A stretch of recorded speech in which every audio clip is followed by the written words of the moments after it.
FIFA 21, the game that had so much promise but failed to deliver once again. We're only a couple of weeks into FIFA 21 and the community is already in disarray, and rightly so, to be honest. This game has failed to meet expectations once again, and the worst thing is this happens every single year. Now you can tell by the title of this video what this video is going to be about, and I just wanted to let you guys into why I'm making this video. Last night EA released loads of different League SBCs, 2 of which, to be precise. And instead of League SBCs being what they used to be in previous games, they've just completely revamped them and made them 10 times worse. In the past, you could complete League SBCs, which would give you tradable packs for each squad that you actually completed, as well as a player at the end. For example, look at this from FIFA 17. And somehow EA have brought it out for FIFA 21 and just completely killed League SBCs once again. And it's not just League SBCs that EA have got wrong either. Take a look at objectives, for example. A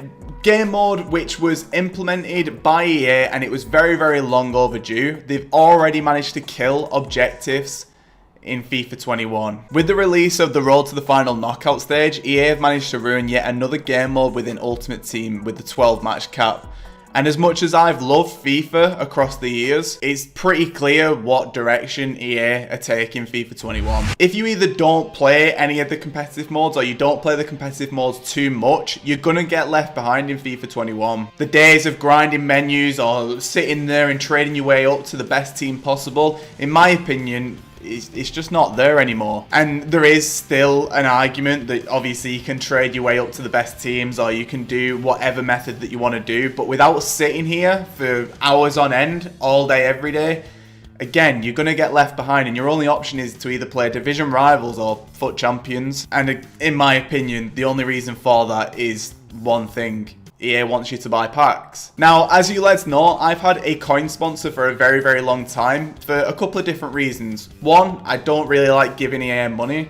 2, I think it's a better alternative than FIFA points. I think you get better value for money. And 3, it helps me pay the bills because I do this on a full-time basis. And as someone who does promote coins, it could be easy for me to sit here and say, EA just want you to buy packs, but here's some evidence that I've got for it as well. So over the past couple of days, an article has come out from PC Gamer, which has actually told us that EA currently have a class action lawsuit against them that claims that they have a system implemented within FIFA 21 which encourages users to buy more packs. Now, this system is called Dynamic Difficulty Adjustment, or as it's more commonly known, DDA. Now, we all know what DDA is. It's scripting or whatever it may be. You know what it is. When you'll be playing a game and then all of a sudden your team just starts playing like Wigan Athletic and it's like, brilliant, I paid X, Y, and Z on this team and now they're playing like a team in administration. It's just not good enough. So the plaintiff actually claims that DDA can be used to automatically adjust the challenge of the game, which is absolutely ridiculous, by the way. And in turn, it will then make players decide that they want to buy more packs to get more coins to get the better team within FIFA 21. And to be honest, that makes complete sense to me. Apparently, this system adjusts player stats to the point where they seem much weaker than their skills suggest. In FIFA, that might be by making them run slower or their opponents faster or causing them to miss passes or whatever it may be. All of this would eventually lead to players purchasing player packs in search of something better. Now, with this being a claim from a lawsuit, it's hard to sort of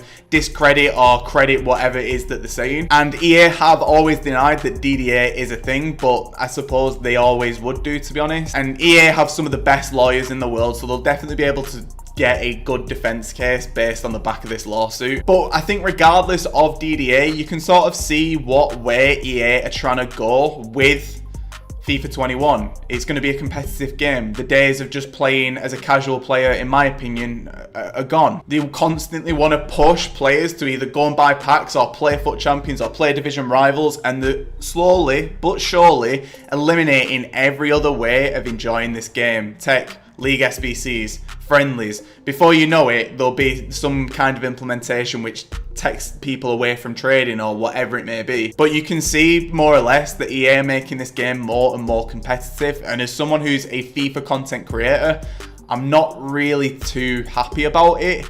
And I really do worry about the future of FIFA, to be honest. And again, for me as a content creator, who's someone who used to make consistent trading videos or ways to make coins or whatever it may be, it's really difficult for me to constantly keep up with what's going on in FIFA because it's now turned into its own live content being, to be honest. It's keeping up with the trend, which for someone who doesn't like to keep up with trends, it's hard again for me to really enjoy this game. I prefer to just jump on FIFA, maybe play for a couple of hours a day and then go and do something else. I don't want to be sat behind my console for 12 hours a day sniping cards on FIFA just to make some coins. But then when the gameplay is so inconsistent, it's hard for me then to move into gameplay content, because if you refuse to spend money on this game, you're going to have a worse team, or your other option is to go and trade. But again, if you're not sat for 12 hours a day sniping cards on FIFA,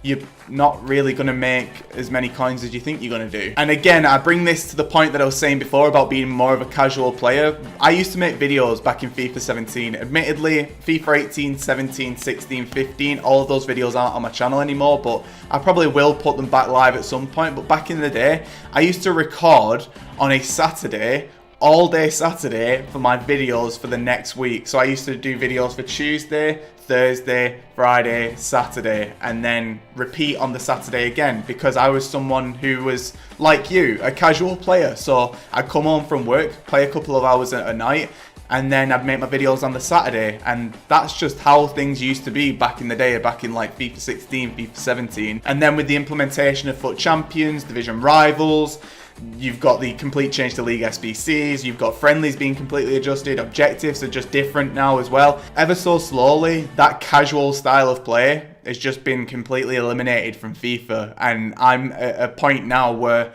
I really don't know what to do with my channel, and I don't know what to do with FIFA itself. I really worry for the future of, one, my YouTube channel, and two, just FIFA in general, if EA keep pushing this narrative of non-stop live content, trending content, get on FIFA, FIFA's the only game you're going to play, spend all your money on FIFA points, do this, do that, play the meta, do this, we're going to patch this, we're going to do that, and it's really getting my back up. We had so much optimism as a community towards the start of this game, as we do every single year, because we are football fans. The only alternative that we have at the minute is PES. PES isn't good enough to be an alternative at the minute, and it hasn't been for a number of years. So it's allowed EA to monopolise the FIFA game.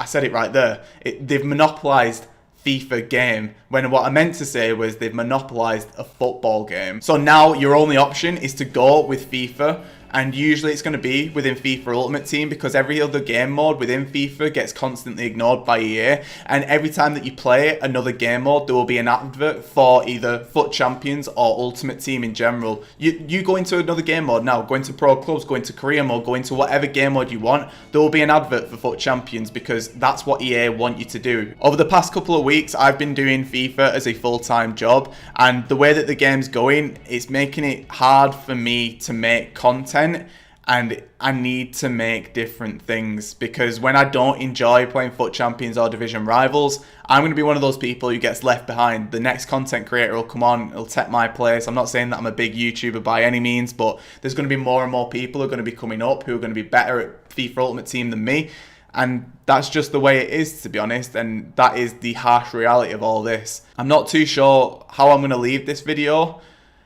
I'm just a bit deflated, that's all. I'm just a bit deflated, which has caused me to make this video. I appreciate it's not what I normally do content-wise, but to be honest, at this stage, I don't care. I'm going to upload what I want to upload, and if you don't like that, then you can swerve it. It makes no difference to me. But lads, let me know your thoughts down in the comment section. Like this video if you enjoyed it. Subscribe if you're new.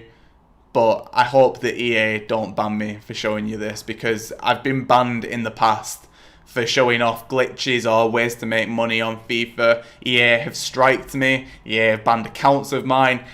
They don't like it when people talk out against them. So let's hope this video stays up. But this is sbcs, and I am off.